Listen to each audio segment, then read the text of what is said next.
하나님 말씀 마태복음 13장입니다. 36절로 43절까지입니다. 그때의 의인은 해와 같이 빛나리라. 우리가 새로운 시작을 준비하며 시작하는 두 번째 메시지입니다. 마태복음 13장 34절로 35절에는 예수께서 이 모든 것을 무리에게 비유로 말씀하시고 비유가 아니면 아무것도 말씀하지 아니하셨으니 이는 선지자를 통하여 말씀하신 바 내가 입을 열어 비유로 말하고 창세부터 감추인 것들을 드러내리라 함을 이루려 하심이라. 이사야의 예언이 그들에게 이루어졌으니 일러스되 너희가 듣기는 들어도 깨닫지 못할 것이요 보기는 보아도 알지 못하리라. 이 백성들의 마음이 완악하여져서 그 귀는 듣기에 둔하고 눈은 감았으니 이는 눈으로 보고 귀로 듣고 마음으로 깨달아 돌이켜 내게 고침을 받을까 두려워함이라 하였느니라. 예수님께서는 하나님 나라의 비밀을 드러내려 하셨을 때 언제나 비유를 사용하신 이유에 대하여 혹시 예수님의 말씀을 듣고 자신들이 그동안 옳다고 여겼던 그 마음과 생각들이 예수님의 말씀 때문에 바뀌게 될까 염려함으로 아예 처음부터 듣지 않으려 하고 있는 사람들에게 한 번이라도 하나님 나라의 비밀을 들려주기 위함이라고 제자들에게 설명하여 주셨습니다. 이처럼 비유는 저들에게 못 듣게 하려 하신 것이 아니라 단 한 번이라도 저들에게 듣게 하시기 위하여 돌려서 말씀하신 것이었습니다. 직접적으로 예수님께서 말씀하시면 자신들에게 바로 하는 말인 줄 알고 제대로 듣기 전에 무조건 마음을 닫아버린다는 것이에요. 그런데 비유로 하면 저들이 자기는 간접적인 것으로 들으니까 우선은 저희가 하나님 나라의 복음을 들을 수 있다는 것입니다. 비유는 못 듣게 하려고 하신 것이 아니라 어떻게 해서든지 한 번이라도 듣게 하시려는 하나님의 사랑이십니다. 예수님은 그래서 말씀하셨다는 것입니다. 이것이 이는 눈으로 보고 귀로 듣고 마음으로 깨달아 돌이켜 내게 고침을 받을까 두려워함이라. 왜 두려워하겠어요? 자기가 혹시 그 말이 변화될까 봐. 그러면 저들은 예수님의 말씀을 통해서 변화받기를 원하는 것이 아니라 자신들이 생명같이 붙들고 있는 그 율법, 자기의 의가 깨어지면 안 됐어요. 그것이 깨어지면 자기의 모든 인생과 삶의 기반이 송두리째 무너지는 것이기 때문에 처음부터 그런 것이 없는 사람에게 있어서는 예수님의 말씀이 가난한 마음으로 다 받아들일 수 있었지만 자신의 의로 기득권이 되어 있는 사람에게 있어서는 예수님의 말씀은 너무 혁명적인 말씀이었고 너무 진보적인 말씀이었기 때문에 자신들에게 있어서는 받아들일 수 없는 것이었습니다. 그렇기 때문에 예수님은 저들을 향하여 비유로 말씀하신 것입니다. 마태복음 13장 16절로 17절에는 또한 이런 말씀이 있습니다. 그러나 너희 눈은 봄으로 너희 귀는 들음으로 복이 있도다. 내가 진실로 너희에게 이르노니 많은 선지자와 의인이 너희가 보는 것들을 보고자 하여도 보지 못하였고 너희가 듣는 것들을 듣고자 하여도 듣지 못하였느니라. 예수님께서는 제자들에게 너희 눈은 봄으로 너희 귀는 들음으로 복이 있도다 말씀하실 때 그 복이 된다는 것을 볼 수 있는 눈과 귀를 가지고 있어서가 아니었습니다. 세상 사람들은 보지 못하는데 제자들은 볼 수 있거나 들을 수 있는 그 능력이 있는 것이 아니라 저들은 보거나 듣지 않으려 하는데 제자들은 그저 보여주는 것을 그렇게 보고 들려주는 것을 그렇게 들으려 한다라는 것입니다. 이것은 영어의 동사에 do와 can 동사가 있습니다. 그 의미는 아주 다릅니다. 두 동사는 주어의 의지가 담겨 있어서 주어가 하고자 원하면 하는 것이고 원하지 않으면 하지 않는 것입니다. 내가 할게 하면 I do 하고 나 하길 원치 않아 하면 I don't want do를 씁니다. 그러나 can 동사는 조금 다릅니다. 주어가 원한다고 하더라도 능력이 안 되면 할 수 없는 것이고 주어가 원하지 않더라도 막을 수 없으면 어쩔 수 없이 그렇게 당할 수밖에 없기도 한 것입니다. 분명히 다른 것입니다. 성경은 저들의 악함과 저들이 하기를 원하지 않는 것을 can으로 표현하지 않습니다. 다 두 동사입니다. 그래서 지금 예수님께서 제자들과 예수님을 거부하고 있는 바리새인들을 서로 비교할 때 제자들이 복된 이유에 대하여 비유를 통하여 계속 말씀하시는 것이 저들 속에 품은 그 완악한 마음에 대한 비유를 하고 계신 것입니다. 예수님은 저들의 마음이 완악하다고 하실 때 저들이 스스로 예수님의 말씀을 받기를 원치 않는다는 것입니다. 깨닫기를 간절히 원하는데 그 능력이 모자라 깨닫지 못하는 것이 아니라 아예 처음부터 듣지 않으려는 마음이 있어서 깨닫지 못한다는 것입니다. 이것이 바로 아담의 원죄에서 시작된 죄의 본질적 특성이기 때문입니다. 만약에 능력이 문제였다면 불공평하고 억울하다고 말을 하겠지만 스스로 거부한 것이었기 때문에 어떠한 변명이 있을 수 없는 것입니다. 저들이 말세에 슬피 울며 이를 갈게 된다는 그 이유가 바로 결국 스스로 거부하고 자신들이 원하는 대로 하려 했지만 그렇게 뜻대로 되지 않았기에 그 마음에서 일게 된 그 마음의 분함이었던 것입니다. 신약 성경에서 바울은 로마서를 통하여 저들의 악함을 이렇게 증거하고 있습니다. 로마서 2장 4절로 5절에 보면 혹 내가 하나님의 인자하심이 너를 인도하여 회개하게 하심을 알지 못하여 그의 인자하심과 용납하심과 길이 참으심이 풍성함을 멸시하느냐? 지금 예수님께서 그렇게 하고 계시거든요. 어떻게 해서든 들려주려고 하고 어떻게 해서든 하나님 나라의 비밀을 알려주려고 하는데 스스로 거부하고 자신들이 원하는 대로 하려 한다는 것이에요. 그래서 그 참으심과 풍성함을 너희들이 그렇게 멸시하느냐 하는 것입니다. 다만 내 고집과 회개하지 아니하는 마음을 따라서 이것은 can't가 아닙니다. 할 수 없는 것이 아니라 I don't want, 나 원하지 않는다라는 것입니다.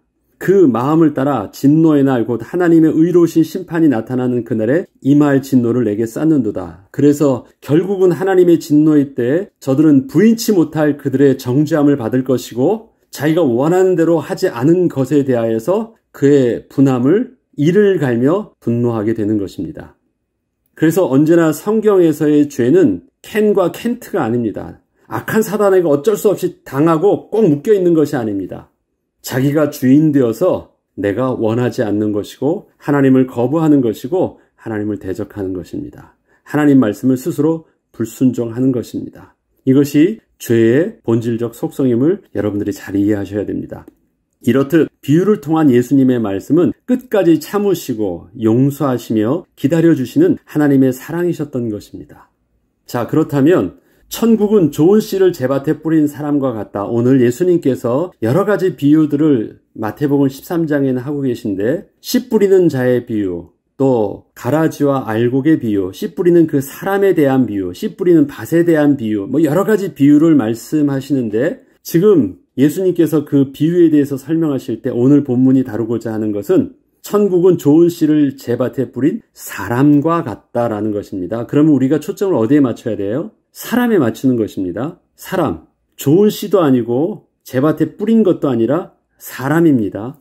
마태복음 13장 24절로 30절에 보면 예수께서 그들 앞에 또 비유를 들어 이르시되 천국은 좋은 씨를 제밭에 뿌린 사람과 같으니 사람들이 잘 때 그 원수가 와서 곡식 가운데 가라지를 덧뿌리고 갔더니 싹이 나고 결실할 때 가라지도 보이거늘 집 주인의 종들이 와서 말하되 주여 밭에 좋은 씨를 뿌리지 아니하였나이까 그런데 가라지가 어디서 생겼나이까 주인이 이르되 자 우리가 천국을 보려고 하면 바로 주인의 이 말을 관심 있게 보아야 됩니다.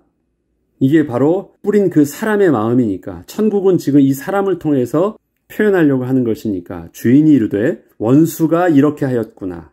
종들이 말하되 그러면 우리가 가서 이것을 뽑기를 원하시나이까 주인이 이르되 가만두라. 가라지를 뽑다가 곡식까지 뽑을까 염려하노라. 둘 다 추수 때까지 함께 자라게 두라. 추수 때에 내가 추수꾼들에게 말하기를 가라지는 먼저 거두어 불사르게 단으로 묶고 곡식은 모아 내 곡간에 넣으라 하리라.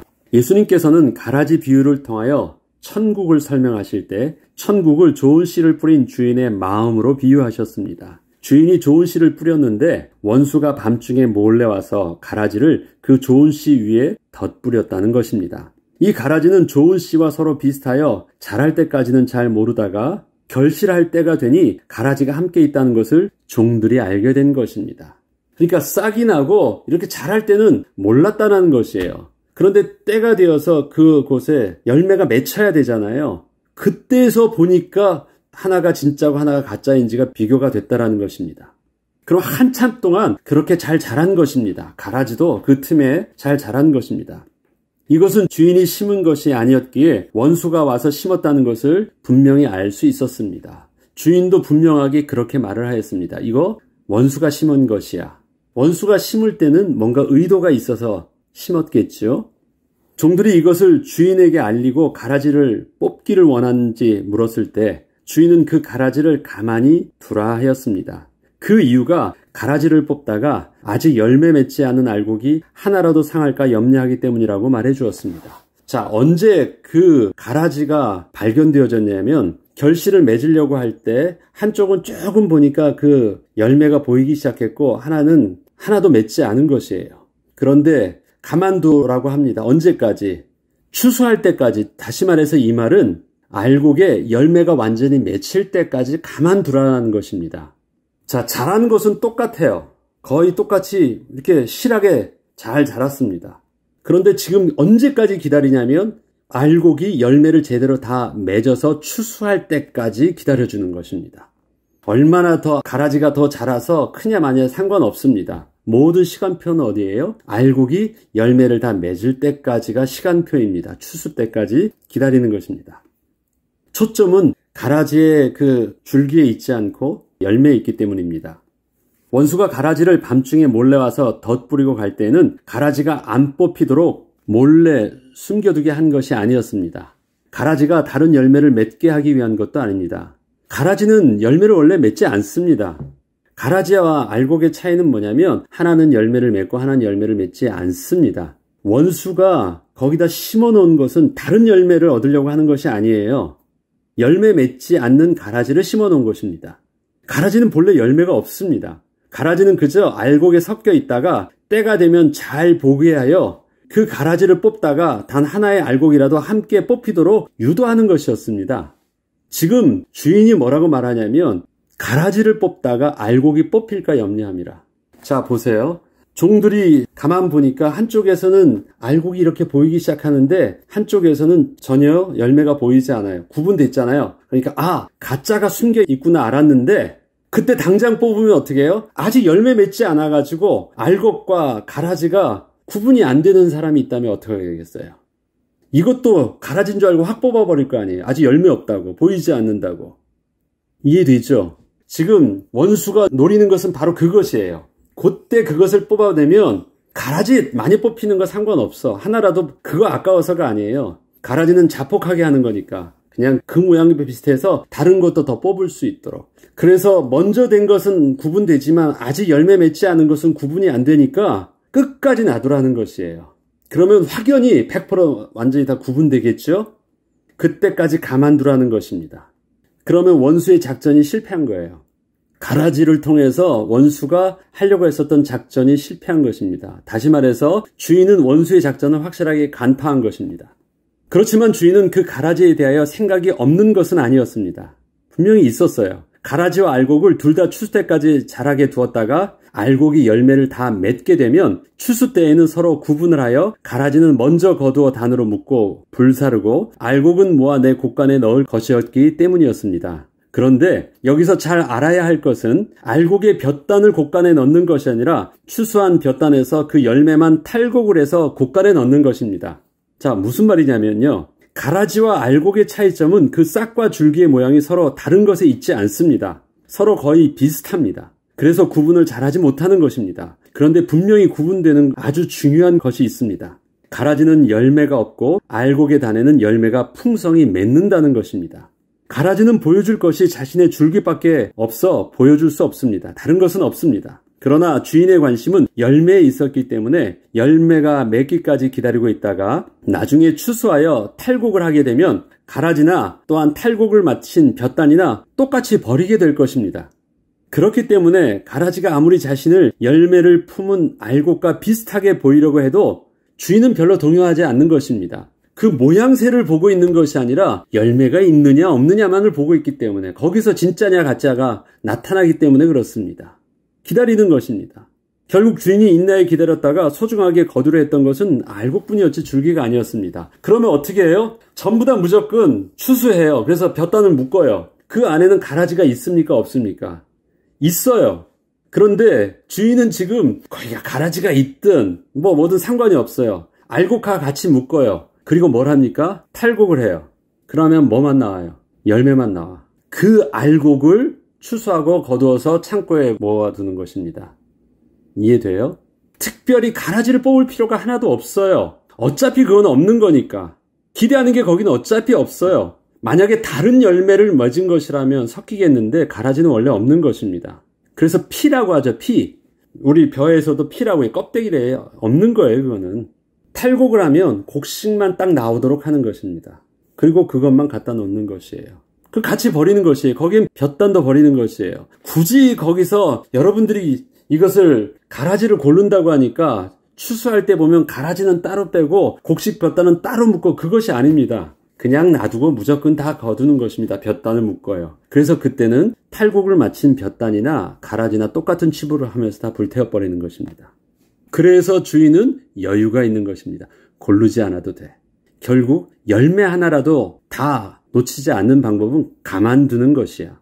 이렇게 한 것입니다. 다음에 마태복음 13장 37절로 42절에 보면 그런즉 가라지를 거두어 불에 사른 것 같이 세상 끝에도 그러하리라. 주님이 세상 끝날까지 지금 이 땅에 우리가 볼 때는 빨리 제거해야만 하는 그 원수들을 가만히 보시는 이유가 그것이래요. 그래서 주님은 그 가라지의 비유에 대해서 이렇게 자세히 설명하십니다. 대답하여 이르시되 좋은 씨를 뿌리는 이는 인자요 밭은 세상이요 좋은 씨는 천국의 아들들이요 가라지는 악한 자의 아들들이요 가라지를 뿌린 원수는 마귀요 추수 때는 세상 끝이요 추수꾼은 천사들이니 그런즉 가라지를 거두어 불에 사르는 것 같이 세상 끝에도 그러하리라. 인자가 그 천사들을 보내리니 그들이 그 나라에서 모든 넘어지게 하는 것과 또 불법을 행하는 자들을, 이것은 또한 뭘 말하는 거예요? 가라지를 말하는 다른 표현이에요. 모든 넘어지게 하는 것과 또 불법을 행하는 자들을 거두어 내어 풀무불에 던져 넣으리니 거기서 울며 이를 갈게 되리라. 여기서도 또 거기서 울며 이를 갈게 되리라 하죠. 자, 우리는 시작을 하는데 결과를 지금 보면서 시작을 합니다. 우리는 시작을 하는데 결과를 미리 보고 있어요. 제대로 정확하지 않으면 거기서 울며 이를 갈게 되는 결과를 알고 있기 때문에 우리는 올바른 하나님의 영적인 비밀에 맞는 시작을 하는 것입니다. 그리고 동요하지 않고 여유를 가지고 그렇게 시작을 하는 것입니다. 앞서 언급했듯 열매 맺기 전에 알곡과 가라지는 그 모양이 서로 별 차이가 없었습니다. 그래서 열매가 맺을 시기가 되기 전까지는 알곡과 똑같이 그 가라지도 대우를 받으면서 자랄 수 있었던 것입니다. 때문에 원수는 이것을 노리고 몰래 와서 심어 놓은 것이었지만 주인은 처음부터 관심이 다른 데 있었습니다. 그것은 주인은 본래의 목적이 열매를 얻으려 한 것이었지 볕단을 얻으려 한 것이 아니었기 때문이었습니다.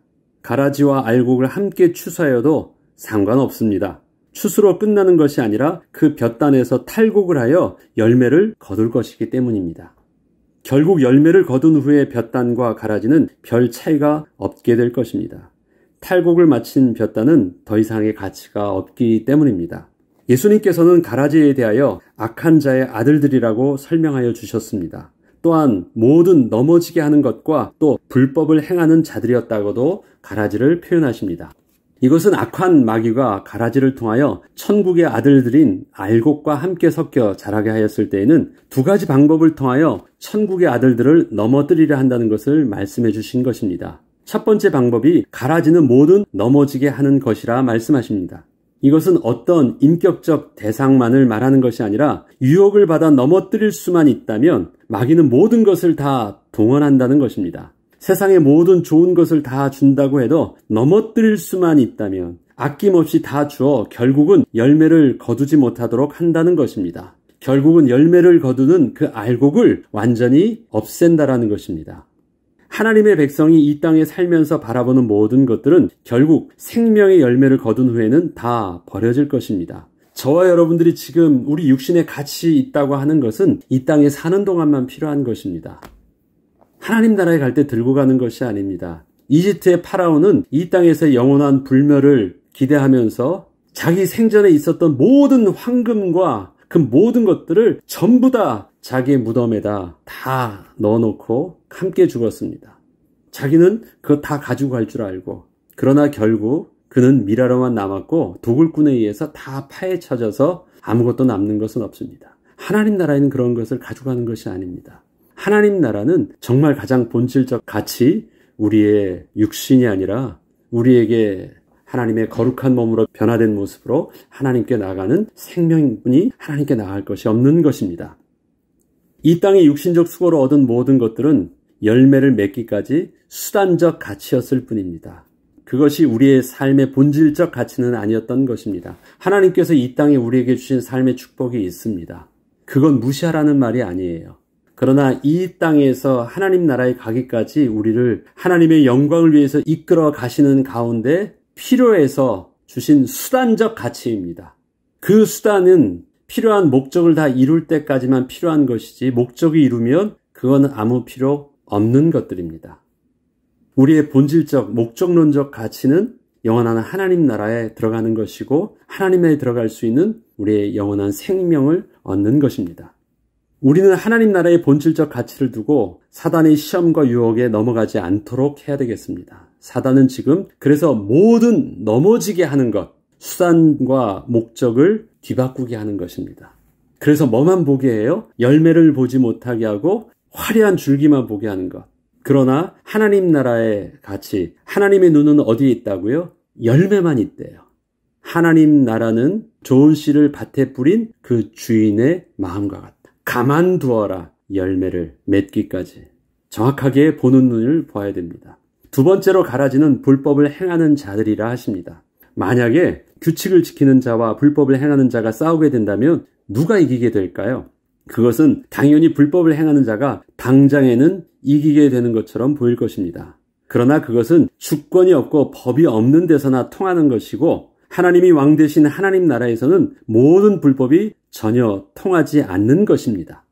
하나님께서는 이 모든 불법을 행하는 자에 대하여 모르시는 것이 아니라 단지 알곡이 열매를 온전히 맺기까지 참고 기다리고 계실 뿐인 것입니다. 결국 심판을 받게 될 것입니다. 시간표는 어디에 있습니까? 모든 알곡들이 100% 열매를 맺을 때까지 다 기다려 주신다는 것입니다. 열매를 맺는데 시간 차이가 있을 수 있잖아요. 먼저 맺을 수도 있고 좀 늦게 맺을 수도 있고. 그런데 안 기다려주면 가라지와 섞여 있어서 알곡이 상하기 때문에 하나님의 시간표는 어떻게 해서든지 하나님의 백성이 하나님의 모든 축복을 온전히 다 얻기까지 기다려주신다는 것입니다. 모르시는 것 아니에요. 때가 되면 결국은 심판을 저들은 받게 될 것입니다. 거기서 울며 이를 갈리라. 이것은 마귀의 전략의 실패로 돌아가서 분노한 것입니다. 억울하다는 표현이 아니라 자기 뜻대로 안 된 그 사실에 절망하여 분노하고 있는 것입니다. 하나님께서는 지금도 우리에게 하나님의 은혜를 거두지 않고 계십니다. 우리에게 들려주시는 모든 말씀에는 하나님의 백성을 향하신 사랑의 마음이 담겨져 있습니다. 우리의 삶에서 때로는 하나님의 침묵을 경험하게 될 때에도 하나님은 내 주위의 어려움을 제거하려 하시기보다 어떻게 해서든지 우리로 생명의 축복을 단 하나도 빼앗기지 않고 열매를 맺기까지 우리와 함께 하시며 또 그렇게 묵묵히 기다리고 계신 것입니다. 이 땅에서 사는 우리의 관심은 우리 주위의 가라지를 제거하는 것이 아니라 알곡된 우리의 정체성을 가지고 생명의 열매를 맺는 것에 집중을 하는 것입니다. 우리는 늘 우리 가만히 싸우는 것을 보세요. 내 옆에 나를 괴롭히는 것을 어떻게 해서든지 제거해달라고 하고 내가 지금 부족한 것을 달라고 하고 하는데 그러한 싸움이 우리에게 문제는 뭐냐면 그 문제가 아니라 그 문제를 문제인 줄 알고 그것에 빠져 있는 것이 문제인 것입니다. 이해되죠? 문제는 그 자체가 문제가 아니에요. 그 문제 속에 내가 빠져 있어가지고 내가 진짜 해야 될 열정이 어디에 집중해야 됩니까? 생명을 얻는 일에, 열매를 맺는 일에 집중되어져 있어야 되는데 그 문제 속에 빠져가지고 내가 집중해야 될 것을 놓치고 있는 것이 문제입니다. 사단은 그렇게 노린대요. 그래서 넘어지게 하는 것이라는 표현을 쓰는 것이고 유혹을 하게 하는 것입니다. 자, 넘어지게 하는 것은 그럼 실질적으로 넘어지고 빠지는 것은 누가 하는 일이에요? 사단이 하지 않아요. 사단은 시험만 주는데 그것을 실질적으로 못하고 망하는 것은 그 문제에 빠져서 자기가 스스로 망하는 것이에요. 하나님의 백성을 누가 건드려요? 사단은 그래서 유혹하는 자, 속이는 자, 이간질하는 자래요. 하나님의 백성을 직접 건드리지 못해요. 하나님의 백성을 감히 누가 건드려요? 그러나 건드릴 수는 없지만 멀리서 속삭일 수 있어요. 그거는 건드리는 게 아니에요. 속이는 거예요. 말하는 거예요. 그 마음에 하나님 말씀으로 충만하지 않으면 속는 것이에요. 그리고 스스로 넘어져요. 그래서 오늘 본문은 무엇입니까? 하나님께서 들려주시는 말씀이 내게 들려지고 있는가? 내가 지금 오늘도 어렵냐? 내가 지금 필요한 것이 있느냐 없느냐? 그걸 가지고 지금 내가 불행하고 내가 하나님의 사랑을 받느냐 안 받느냐 하지 말고 내게 오늘도 하나님의 말씀이 그냥 그렇게 들리느냐? 그러면 난 복받은 것이래요. 아무 문제 없는 것이래요. 진짜 문제는 뭐냐? 하나님 말씀이 안 들리는 것이래요. 더 문제는 뭐냐면 그 마음이 상하여져서 하나님이 말씀하실 때 말씀을 안 들으려고 하는 것이래요. 저와 여러분의 마음이 상하여져서 하나님 말씀을 안 들으려고 하느냐? 내가 오늘 힘들어도 빛의 자녀는 깨끗해서 빛의 자녀가 아닙니다. 하나님 말씀이 비추어져 있을 때 나의 부끄러움을 보게 되어 그러면 그 보게 되어도 내 부끄러움을 가지고 하나님의 은혜 앞에 나아갈 수 있는 것입니다. 내가 오늘도 예배가 되나? 내가 오늘도 내 손에 돈이 있느냐, 내 주머니에 돈이 있느냐 없느냐, 내 삶이 살만하냐 안 살만하냐가 아니라 내게 오늘도 하나님의 은혜가 있느냐? 내게 오늘도 하나님께 나아가 예배하는 비밀이 있느냐? 내게 오늘도 하나님의 말씀이 들려지느냐? 내게 오늘도 하나님께 나아가서 간구하는 영적인 갈급함이 있느냐? 그것이 우리가 열매 맺는 모습이요. 그것을 열매 맺는 것에 집중하는 생명의 비밀인 것입니다. 생명에 있는 사람은 생명을 향하여 초점을 향해서 나아가려고 하시지 죽은 것을 향하여 자꾸 그것을 없애려고 하지 않아요. 사단이 우리에게 주어서 자꾸 비슷하게 하는 것은 본질적으로 그들이 보여주는 것, 가라지가 보여줄 수 있는 것은 뭐예요? 화려해 보이지만 열매는 없고 그 껍데기만 계속해서 보여주고 있는 것입니다. 그것이 아무리 화려해 보이더라도 우리가 거기서 생명을 누릴 수 없다면 우리는 집중해야 될 것이 있습니다. 결국 생명에 집중해야 됩니다. 그러면 삽니다. 그러하면 사단이 지는 것입니다. 그러면 우리는 하나님께서 주시는 그 은혜의 생명의 열매를 반드시 우리는 맺게 될 것입니다. 그때 사단은 또 졌구나 하면서 슬피 울며 이를 갈게 될 것입니다. 오늘도 우리가 하나님께 주시는 영적인 비밀에 우리의 시선이 맡겨지고 우리가 문제 속에서 문제로 빠지는 것이 아니라 문제 속에서 하나님의 생명 속으로 집중하는 그 비밀들. 2023년도 우리에게 또 다른 또 많은 영적인 싸움을 우리가 하게 될 때 우리가 싸움 속에서 바로 좋은 씨를 제 밭에 뿌린 그 주인의 시선과 주인의 마음이 저와 여러분의 시선과 마음이 되어서 능히 사단의 전략을 이기고 승리하는 저와 여러분 되길 주의 이름으로 축복합니다. 기도하겠습니다.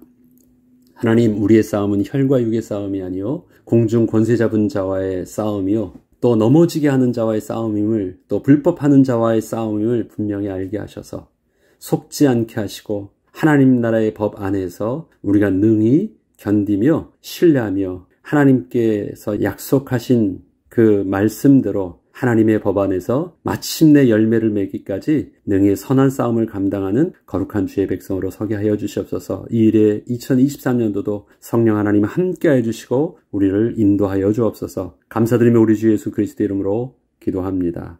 아멘.